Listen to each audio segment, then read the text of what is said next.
So today, I want to do something a little different. Recently on the channel, I've been talking a whole lot about adaptations. From novels to comics, whatever it is, I am fascinated with the concept of taking a pre-existing story and adapting it to film or television. I love seeing the process of it. I love seeing and breaking down the changes the filmmakers chose to make, whether it be because they worked or because they were really misguided choices that ruined the whole thing. I just think it's a fascinating topic. And so, today, after having made a whole video on adaptations that surpass their source material, I want to go on the other side and talk about stories that have yet to be adapted. Now, if you're familiar with my channel, you know I love my dark stories, and a majority of the novels I read tend to be pretty sinister. I'm always on the hunt for a good thriller, a good mystery, or a horror book, and today we're going to explore all three of those. I have picked 7 novels that I have read in the last few years that I absolutely believe are perfect choices for TV adaptations. Some of these adaptations would have an easy path to improve on the source material by making a few changes here and there, while others just have an atmosphere that is way too cinematic to remain on paper. I'm gonna tell you about those stories and why I believe they would make great TV series.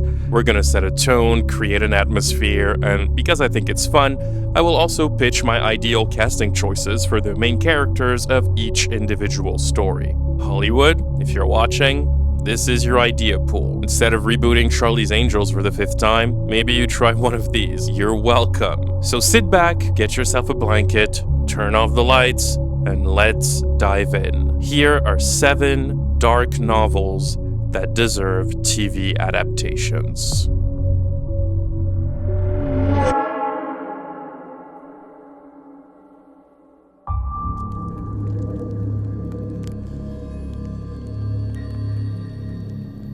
Written by Elizabeth Little and released in 2014, Dear Daughter tells the story of Janie Jenkins, a celebrity and elite it-girl socialite/influencer who is being released from prison 10 years after being convicted for the murder of her own mother.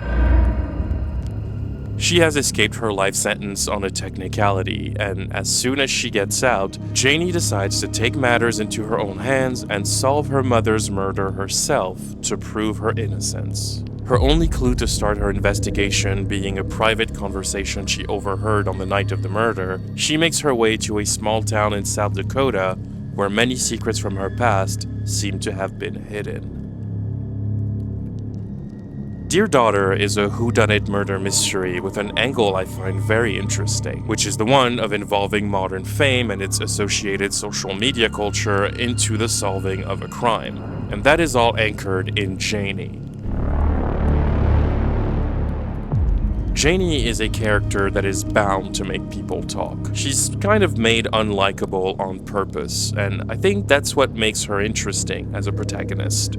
For the quick backstory, the character of Janie is based on Paris Hilton, or more specifically, on the image people had of Paris Hilton in the early 2000s. The author describes Janie as, quote, Paris Hilton if she was an evil genius. I think that gives you an idea of the vision here. Janie is impossibly famous, and now the entire world knows she is out of prison. She has to try and go undercover to solve her mother's murder, and she has to do everything she can to not be recognized everywhere she goes, because the media is trying really hard to track her down. But the story trick that I love with this book is that Janie doesn't actually remember the night her mother died in its entirety. Janie was known to be an excessive party girl. Abusing alcohol and drugs was kind of her thing, and she completely blacked out on that night. She has a hole in her memory, so she sets out to prove to the world that she didn't kill her mother, but she herself is not 100% sure that she didn't do it.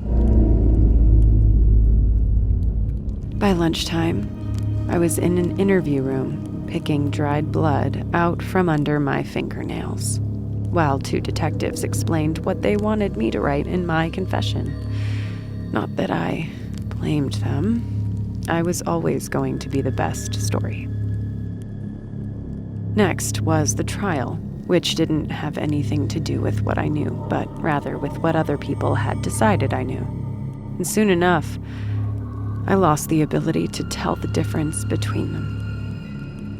Janie and her mother notoriously had a very bitter relationship, which makes Janie the prime suspect in a crime like this. But all she knows is that her mother's body was found and Janie's name was written on the wall in her mother's blood. By the time she comes out of prison, again, after 10 years, Janie is known to the world as the Hollywood it girl who murdered her own mother. She learns there are movies that were made about her killing her mom, books, documentaries. It is so ingrained in society and pop culture that she is a murderer that she feels like she's starting to believe it. It's such an interesting angle for a story like that, and the book does a pretty good job at keeping you guessing the entire time. Throughout the entire story, you don't know if Janie did it, and following her investigation into a murder that might be pointing at herself is really compelling. The main setting of the story, which is the small town in South Dakota Janie travels to find answers, gives the book an eerie atmosphere that reminds me of the first season of True Detective, a vibe that is just really cool and would make for a very creepy looking TV show. This adaptation would maybe have to expand a bit on what has been criticized as being a surprisingly abrupt ending, which I definitely agree with, and that would be very easy to do because all the elements are there to set it up. Oh, and as promised, my perfect casting choice for the role of Janie Jenkins would be Anya Taylor-Joy.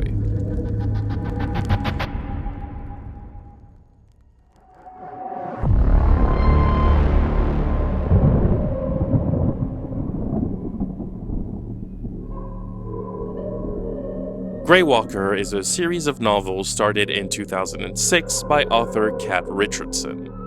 It tells the dark story of a woman with a mysterious past named Harper Blaine. Harper is a private investigator from Seattle, Washington, who mostly tracks down small-scale petty thieves and cheaters to make a living. Nothing too out of the ordinary, except one day, one of her cases goes horribly wrong. Harper is savagely attacked by a complete maniac she was investigating for a client, and he mercilessly, viciously beats her almost to death. Well, not almost, actually, because Harper gets assaulted so violently that she is pronounced clinically dead for 2 minutes. After which she is revived by paramedics. She wakes up in the hospital a couple of days later and stays there for weeks to recover in intensive care. But that is where things take a strange turn. As she tries to go back to her life after leaving the hospital, Harper notices that things are not the same. She sees things and hears things she is not supposed to see or hear, and around that exact same time, she starts getting the uncomfortable impression that someone is following her. And she knows it can't all be a coincidence. Very quickly, Harper's life completely changes as she discovers she has become a Grey Walker.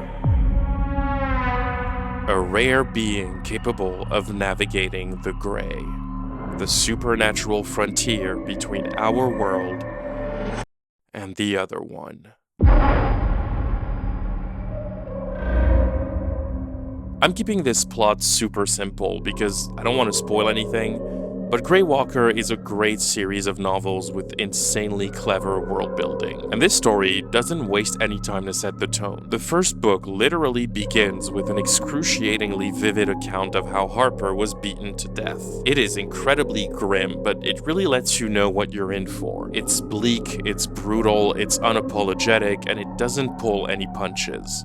Harper is a very interesting character to explore. She's kind of broken and lonely. There is a lot you don't know about her, and that's on purpose because her new circumstances force her to take a look into her past in ways she wishes she could avoid, and it makes her character incredibly compelling. The tone of Grey Walker is also gripping.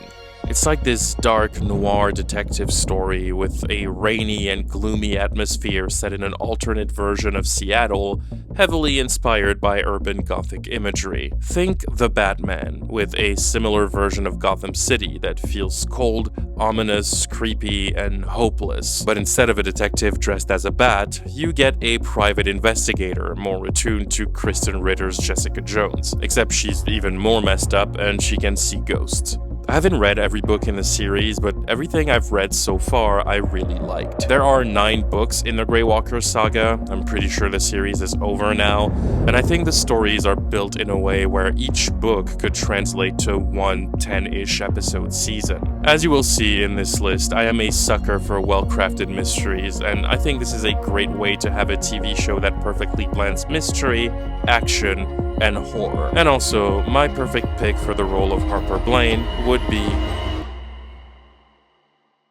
Alicia Vikander.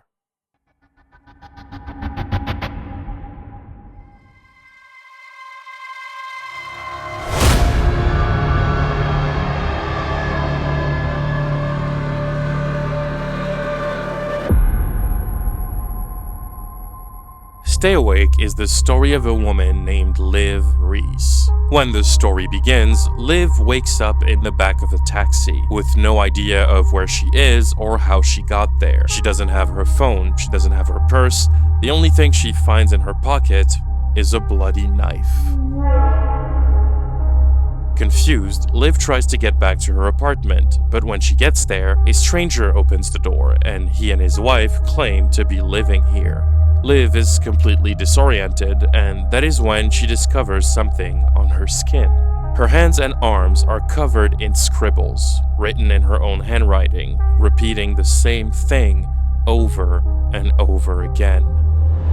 Stay awake. No matter how hard she tries, Liv cannot bring herself to remember what happened the previous night. And so she spends the entirety of this night wandering the cold streets of New York City in her confusion. And that's when her first terrifying realization hits her. It's cold. The leaves are falling. It's autumn. But Liv's last memory, which she assumed to be from the previous day, is of her at her office in the middle of the summer. So she hasn't forgotten the events of the last 12 hours. She's missing a couple of months.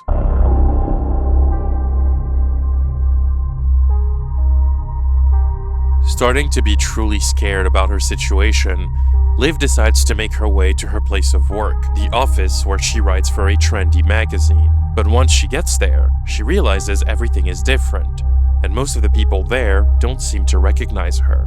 One woman approaches her and understands who Liv is, but she seems confused about her presence here. She explains that not only has Liv not worked here in a really long time, she had also moved to London a while ago and was no longer living in New York, which explains why a stranger is now living in her apartment. And that is how Liv finds out with horror that she is not missing a couple of months of her life. She's missing a couple of years. But she barely has the time to let that information sink in, that another problem arrives. On the news, Liv sees a report that police is currently investigating a murder in which the victim's blood was used to write a message on a window. A message that is way too familiar to her now, because she has the same one written on her own body. Stay awake. Now, I'm gonna say it straight up, out of the entire list, this is my favorite premise for any of these stories. This might be my favorite premise for any book I've read in recent years. I absolutely adore this idea, and I love the doors this idea opens to create a path for the story to play out. The protagonist has a unique circumstance that kind of switches up the usual story points you see in a whodunit murder mystery. Basically, without spoiling any big plot point in the book, you find out very early on that Liv has a memory trigger. Every time she falls asleep, her memory resets. That means no matter what happens, when she wakes up, her last memory will always be of July 31st, 2 years ago. Anything after that point in time, she cannot remember. The reason why it makes it interesting in the story is because it allows you, the reader, to know things Liv doesn't. Because if Liv falls asleep in chapter 7, then she no longer remembers the first 7 chapters of the book. If she falls asleep again in chapter 13, then she no longer remembers the first 13 chapters of the book.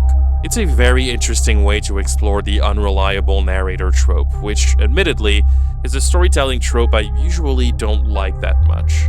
The other thing that really works is the dual timeline of the story. Throughout the book, you follow Liv at 2 different points in time. You have the present timeline, where she tries to figure out what is going on, and you have a flashback timeline taking place 2 years prior, before her memory started to reset. Both stories kind of come together with some reveals, and it makes for a very compelling way to uncover the mystery. The book admittedly doesn't do it perfectly because it falls a little too much into repetition, which is bound to happen when you are constantly inside of a character's thoughts, and I think that's why this story device would work better on TV. Oh yeah, because I forgot to mention, the book is not very good. Yeah, that's why it's not higher on the list. I know it sounds counterproductive for me to put this in here, even though I didn't love the novel I'm suggesting to adapt, but it makes sense in my head.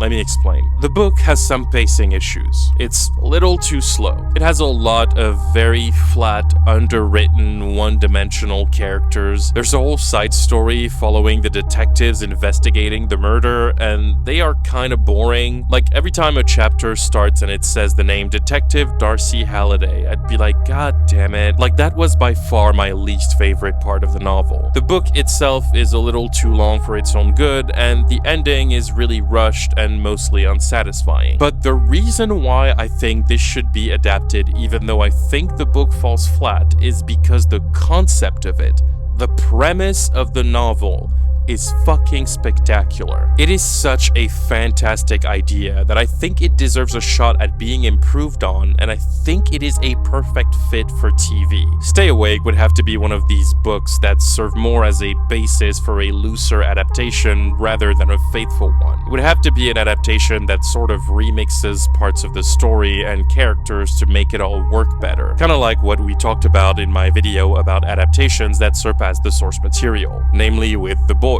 an incredibly good show adapted from a comic book series that is not good at all, but that despite not being good at all, had a good idea to improve on. I think the concept and core ideas of Stay Awake are just way too good and could make for a fantastic limited series that tells the story of the book and drastically improves it. Oh, and of course, my perfect casting pick to play Liv Reese would be one of my favorite actresses working today, Saoirse Ronan. As for the roles of detectives Darcy Halliday and Jack Lavelle, I would give their characters more substance, and I would cast Arden Sho and Idris Elba.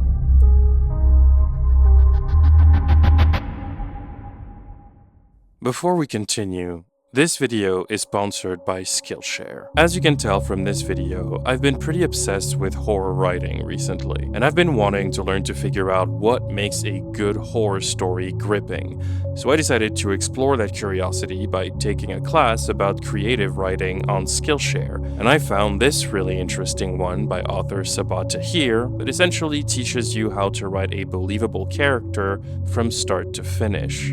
And that is the magic of Skillshare. Skillshare is a gigantic online community where you can learn just about anything. It is an infinite pool of knowledge with thousands of classes for curious and creative people about pretty much any topic you can think of. From illustration to filmmaking, web design, or to stay on topic, horror writing, they have it all. Whatever curiosity you want to expand on or whatever goal you want to achieve, there is nothing Skillshare cannot help you learn. And you know what? You guys are in luck, because the first 500 people to use the link in the description below will be able to get a month free trial of Skillshare. You can go and explore the platform and learn about anything you would like for an entire month for free. Anything you want. You'll have access to the whole thing. Everything will be at your disposal. So check out the link in my description, join Skillshare, and start learning. Thank you so much to Skillshare for sponsoring this video, and let's get back to our creepy stories.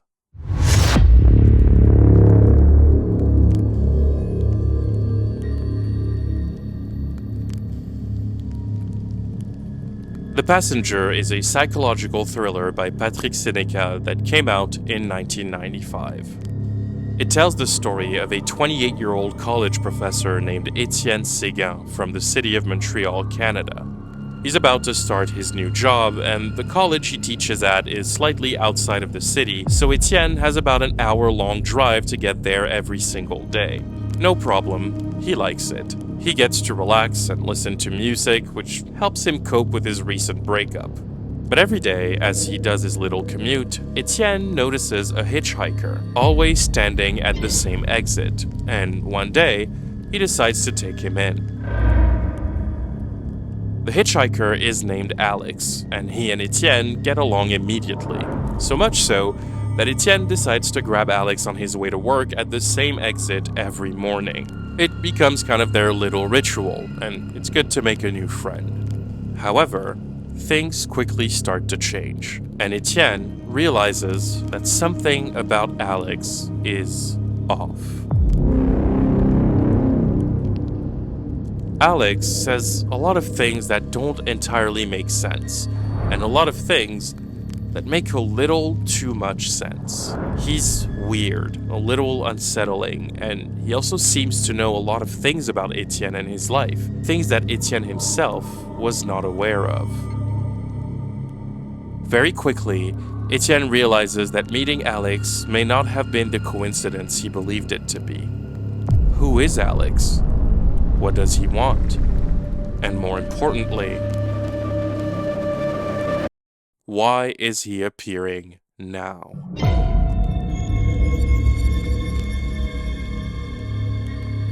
If you don't know, Patrick Sénécal is a French-Canadian author who is incredibly well-known and respected in Quebec, the French part of Canada. I live in Montreal, in Quebec, where he lives too, I think, and here, this guy is no joke. He has written a number of horror classics that really marked people, to the point where Patrick has earned the title of Canada's Stephen King. His stories are dark, profoundly messed up, and have very memorable concepts. And to be completely honest, I could have put so many of his books into this list. I think a number of his stories would make for fantastic adaptations. Hell.com is one of his most popular novels, telling the story of an extremely wealthy businessman who slowly loses his sanity when he is introduced to an exclusive website that allows you to have literally anything you want as long as you're ready to pay for it. It's a very slow descent into madness as you watch this man get addicted to the control and progressively push the boundaries of his morals. Truly a frightening psychological horror take on greed. So many of his books could make great TV shows, especially because a number of his novels are famously connected in a single shared universe. I honestly could have picked any of them, but the novel I ultimately picked is The Passenger, his second novel. The story of Étienne is grim but extremely compelling. It has a tone that reminds me of something like Sharp Objects, and I love how the mystery plays on several levels here.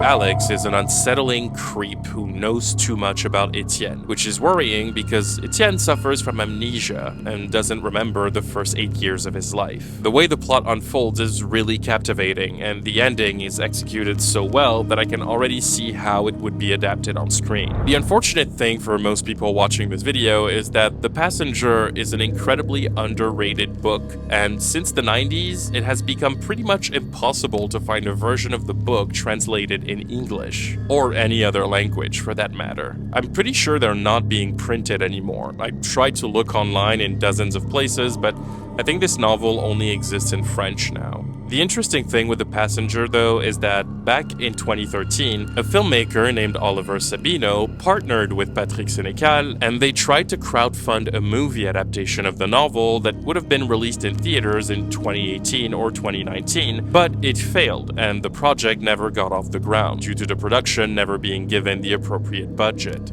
Oliver had actually made a short film based on the book as a proof of concept, and it showed that his version was leaning heavily into the horror aspect of the story. Etienne was going to be renamed Edward, and the director was apparently looking at Aaron Paul to play one of the two main characters.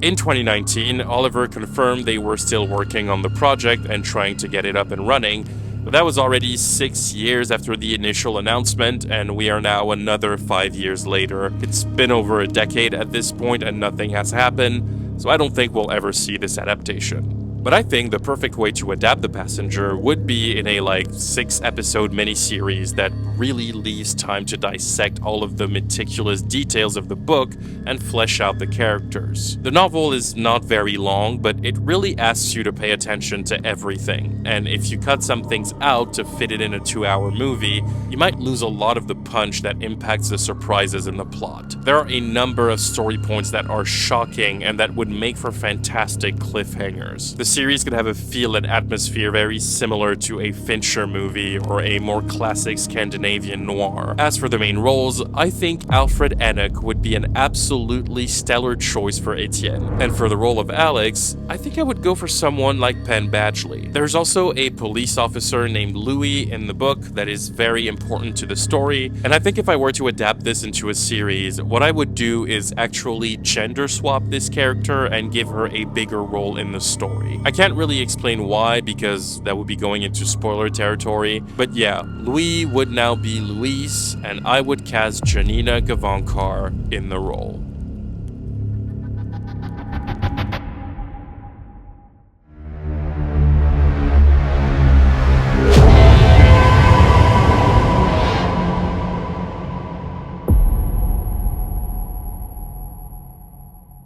Okay, I'm cheating a little bit here because this is not a novel, this is a comic book, but my answer to that is, this is my video and I do whatever I want, but also it's just too good not to include here, so bear with me. I'll explain. Something is Killing the Children is a gothic comic book series that started in 2019 and takes place in a small town called Archer's Peak, where a number of children begin to go missing. Most children never return, but the ones that do come back with bizarre yet vivid stories about terrifying creatures living in the shadows. One of those kids, named James, is the only survivor of a group of missing children. He claims that he watched them being massacred in the most violent way imaginable by a horrifying monster, but people believe he killed his friends. So James isolates himself from everyone else, confused by what he saw, yet unable to talk about it, until he meets a mysterious woman named Erica Slaughter. A woman who seems to have for only purpose to hunt down these creatures and exterminate them. Something is Killing the Children is quite sinister as a story. I won't go too much into details, but this is not a comic book for kids, let me just tell you that. It is really, really dark and violent, but the characters are by far the most fascinating part of it, particularly when it comes to the comic's incredibly mysterious protagonist, Erica Slaughter. Erica is a merciless badass who tracks down monsters and kills them with wit and skills. Think Buffy the Vampire Slayer, but darker, more vulgar, and way more emo. However, that is just the surface with her. Erica is a tortured soul with an eerie and mysterious past. We know very little about her, but you get the sense that she has seen things most people could not bear to see. There is a nonchalance to her that is almost unsettling. She's the type of person who always looks like she knows something you don't. She's incredibly intelligent and cold while also being caring and generous. Her motives are not always clear. She's always talking on the phone to an unknown caller who she seems to really dislike, and the overall mystery around her and her mysterious origins are fascinating to get into. Erica alone is even more interesting than the already gripping story, and she truly makes this series one of the best comic book sagas in a really long time.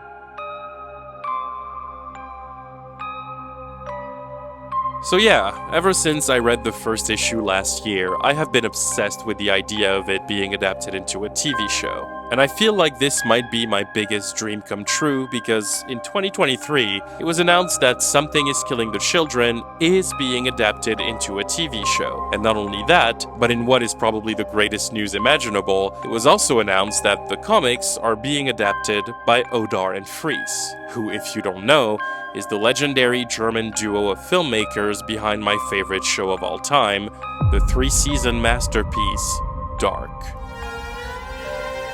They also made the fantastic 1899, which was cancelled way too soon. Needless to say, words cannot describe how happy I am about this news, especially because Odar and Fries are not only masters at capturing very dark tones with eerie atmospheres, they're also world-class writers with a real penchant for characters and a very intense attention to detail, which this source material most definitely needs to work. They're quite literally the best people for the job, and so Something is Killing the Children is now my #1 most anticipated show. We haven't had any updates since that Netflix announcement, and I believe there have not been any casting announcements made yet, so I'll just pitch in and say that my dream choice for the role of Erica Slaughter would be none other than Kristen Stewart.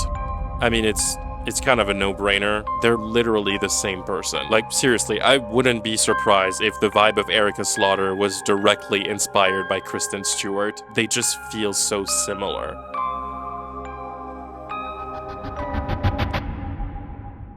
Okay, we stuck to dark thrillers for most of the video. Now we're switching to straight-up horror.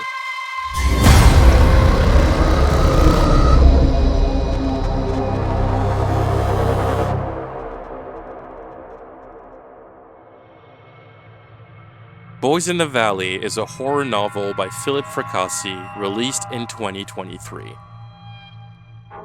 It takes place in an isolated all-boys orphanage in Pennsylvania in the year 1905. The 30 young boys living there are completely shut out from the rest of the world.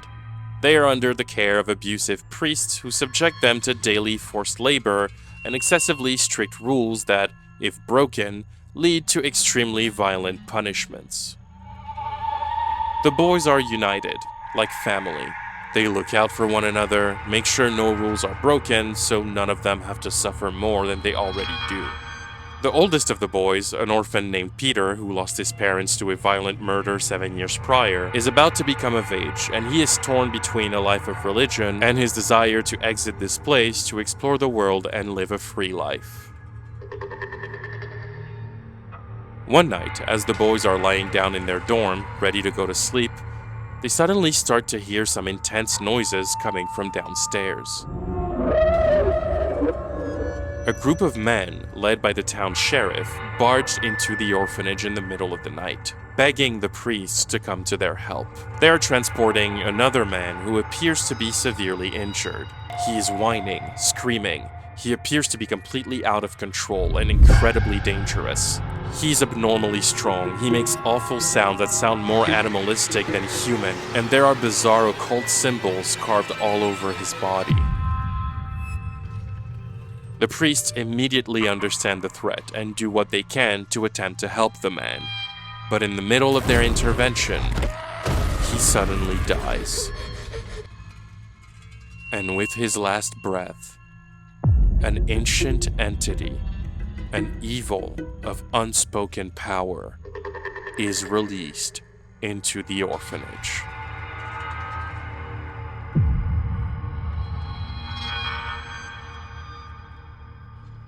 From then, everything changes. Very soon, some of the boys begin to act strange, aggressive, violent. cruel. The most mentally vulnerable ones are overtaken by this unseen presence, unleashing absolute chaos and devastation across the orphanage, filled with a devious sense of rage, bloodlust, and murderous impulse, and before long, the orphanage finds itself split into two groups. Peter becomes the leader of the first clan, those who have kept their humanity, and another boy named Bartholomew becomes the leader of the other clan, the other side, the one that appears to have fallen to this ancient evil.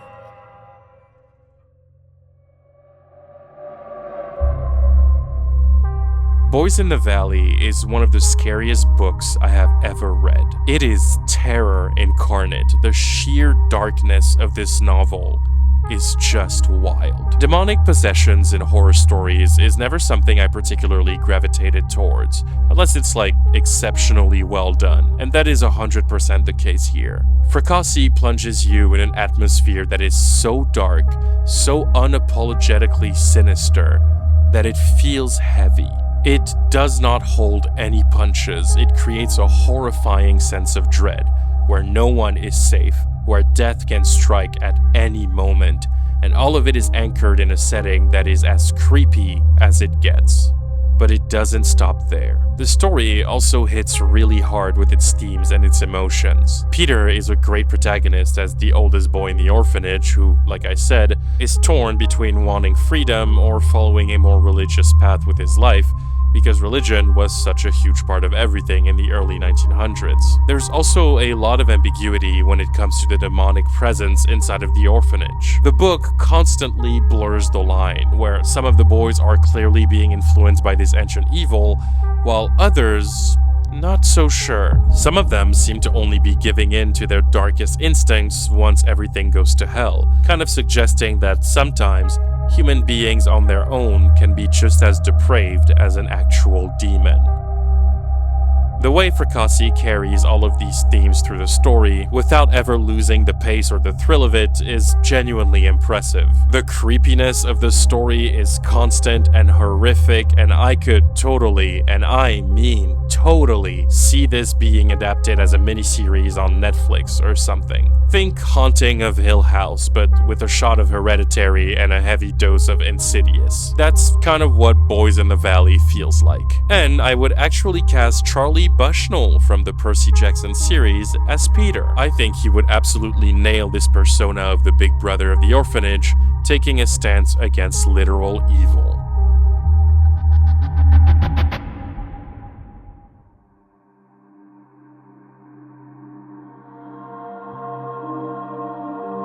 Welcome to the final story.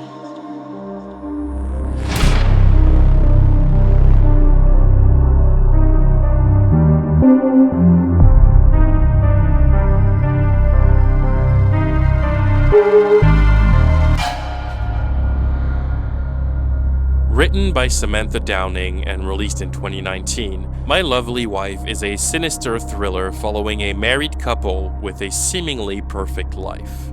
They live in a beautiful house in the suburbs, they work and take care of their 2 kids, they're good parents, they are picture perfect. They are your neighbors, the parents of your kid's friend, the acquaintances you keep meaning to get dinner with, the perfect suburban married couple. Except for one thing. This couple has a hobby, a little thing they do on their own time to keep the spark alive, to retain some excitement in their marriage. Every couple needs that, but it just so happens that their hobby is the art of committing perfect murders. This is where I'm going to leave the story. The less I say about this one, the better. Trust me. My Lovely Wife is Samantha Downing's debut novel. She has published a handful of them since then, but none of them have become a smash hit the way the first one has. Again, I'm not going to say much about the story. All I will tell you is that the wife the book is titled after is named Millicent.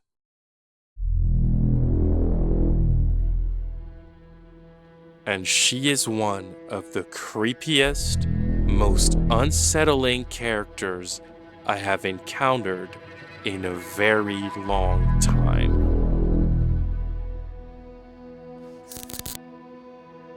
I can't explain too much of why, but let's just say Millicent is a character that is bound to be remembered. And this story as a whole is just as creepy as she is. The entire book is told from the perspective of the husband, who remains unnamed for the entirety of the story. The relationship between Millicent and the husband is the driving force of the plot and is really compelling. The way they go about crafting this calculated image of the perfect little suburban family is so fascinating to me, and it would make for a captivating thriller on television. Now, the thing with My Lovely Wife is that in 2020, I believe, it was announced that a TV adaptation actually was in the works and was set to be produced by Nicole Kidman, or more specifically, Nicole Kidman's company for Amazon Prime, which started to bring up rumors that Nicole herself would be taking on the role of Millicent. However, this was 4 years ago, and nothing has happened, so I think the project might be dead. Oh, update, it turns out the project was dead, but was then revived by Netflix, who announced in April of 2023 that they were adapting My Lovely Wife as a movie set to be directed by Julia Hart, the writer and director of I'm Your Woman. There were no casting announcements made though, but the movie was set to be released later in 2024. However, we are now a year later. There still have been no news on the project past that initial announcement, still no casting, still no production date, so I will go ahead and assume that project is also dead. It seems to be a bit of a curse Samantha Downing is a victim of, because in 2021, another one of her novels, a thriller titled For Your Own Good, was announced to have an HBO Max adaptation in development, set to be produced by Greg Berlanti and Robert Downey Jr. But we are now 3 years later, and nothing. This show is not happening, and it's been the same with My Lovely Wife on 2 different streaming platforms. So since nobody was cast, I guess I'm gonna have to step up and do it. Without even an ounce of hesitation, my top pick to play the husband would be Oscar Isaac. It's a perfect fit. He's the guy. For obvious reasons, the number one choice for the role of Millicent would have been Nicole Kidman, but it seems like she's not gonna do it, so my second pick, that would be bringing back a legendary duo to the screen, would be none other than Jessica Chastain. If you know, you know. These two have impeccable chemistry. They would bring this relationship to life to perfection. They're both fantastic performers, and they both have the intensity to portray the slow descent into madness that is the story of My Lovely Wife. And there you go. 7 dark novels that deserve a TV adaptation. There's a lot more I could have talked about here, but those are the ones that stayed with me the most. If you enjoyed this video, let me know in the comments down below. Maybe leave a like on the video. I know it's very different from what I usually make, but if you liked it as much as I like making it, who knows, maybe I will make a part 2 somewhere down the line. And if there are any sinister novels you would like to recommend me in the comments as well, I'm all ears. And on that note, see you next time.